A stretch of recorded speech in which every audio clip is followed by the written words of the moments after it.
হঠাৎ করে বাড়িতে অতিথির আগমন, তো বাড়িতে কোনো বাজার নেই, তো আজকে দুটো ডিম দিয়ে রেডি করে নিয়েছি ডিমের মালাইকারি রেসিপি। এটা কিন্তু খেতে দুর্দান্ত হয়েছিল, বাড়িতে এইভাবে একবার ট্রাই করবেন। নমস্কার প্রিয় বন্ধুরা, টেস্টি অ্যান্ড ওয়ান বাইট চ্যানেলে আপনাদের স্বাগত। প্রিয় বন্ধুরা, কেমন আছেন? আশা করি আপনারা ভালোই আছেন। তো আজকে যে রেসিপিটা নিয়ে আমি হাজির হয়েছি, ডিমের মালাইকারি রেসিপি। দুটো ডিম দিয়ে 4 জনের আমি ডিমের মালাইকারি বানাবো। তো আমি এখানে অল্প পরিমাণে লবণ দিয়ে ডিমটাকে সিদ্ধ করে নেব। যে সকল বন্ধুরা ভিডিওটাকে দেখছেন তাদেরকে অনুরোধ রইল পুরো ভিডিওটা দেখার জন্য। আর যে সকল বন্ধুরা আমার চ্যানেলটিতে নতুন আছেন তাদেরকে অনুরোধ রইল, যদি আপনাদের ভিডিওটা ভালো লাগে বন্ধুরা, তো অতি অবশ্যই একটি লাইক, একটি সাবস্ক্রাইব করে চ্যানেলটির পাশে থাকবেন।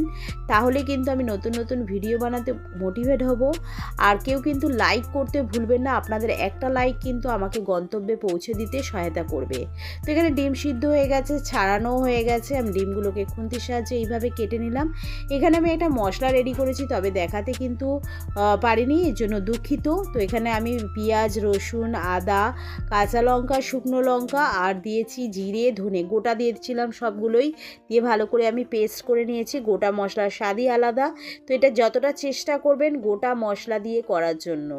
তো এখানে আমি কড়াইতে দিয়ে দিলাম সাদা তেল, আপনারা চাইলে সরিষার তেল ব্যবহার করতে পারেন। অল্প হলুদ দিয়ে আমি কিন্তু ডিমগুলোকে ভেজে নেব। উল্টে পাল্টে লালচে লালচে করে ডিমগুলোকে আমি কিন্তু ভেজে নিচ্ছি।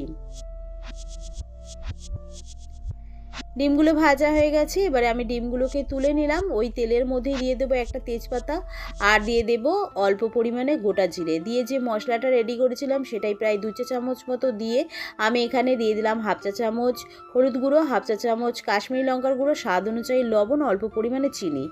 তো সব মশলাই আমার দেওয়া হয়ে গেছে মোটামুটি। ভালো করে কষিয়ে নিলাম। কষিয়ে নিয়ে আমি এর মধ্যে দুধ অ্যাড করেছি, তবে কিন্তু এটা কোনো নারকেলের দুধ নয়, এটা হচ্ছে প্যাকেটের যে দুধ হয় সেই দুধ দিয়ে ভালো করে ফুটিয়ে নিয়ে আমি অল্প 1/2 চা চামচ মতো গরম মশলা দিয়ে আর 1/2 চা চামচেরও কম আমি সর্ষে পেস্টকে অল্প লবণ দিয়ে কিন্তু ফেটিয়ে রেখেছিলাম, সেই সর্ষে পেস্টটাও অ্যাড করে দিলাম। ভালো করে ফুটিয়ে নিয়ে গ্রেভিটা একদম মাখো মাখো হয়ে গেলে এর মধ্যে আমি ডিমগুলোকে অ্যাড করে দিলাম। দিয়ে ভালো করে নাড়াচাড়া করে নিয়ে আবারও খানিকক্ষণ ফুটিয়ে নেব।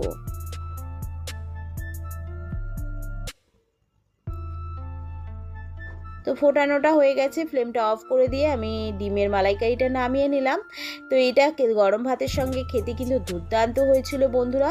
বাড়িতে একবার ট্রাই করে জানাবেন কেমন লাগলো রেসিপিটা। আর ভিডিওটা ভালো লাগলে লাইক সাবস্ক্রাইব করতে কিন্তু ভুলবেন না। কমেন্ট করে জানাবেন রেসিপিটা কেমন লাগলো। ভিডিওটাকে বেশি বেশি করে শেয়ার করে দেবেন আর তার সঙ্গে বেল আইকনটা প্রেস করে দেবেন। বেল আইকনটা প্রেস করলে সবার আগে নোটিফিকেশন আপনাদের কাছে পৌঁছে যাবে আমি যে নিত্যদিন ভিডিওগুলো ছেড়ে থাকি। আমি আবারও একটা নতুন রেসিপি নিয়ে হাজির হব। ততক্ষণ আপনারা সুস্থ থাকবেন, ভালো থাকবেন। আজকের মতো এইটুখানি। ধন্যবাদ বন্ধুরা।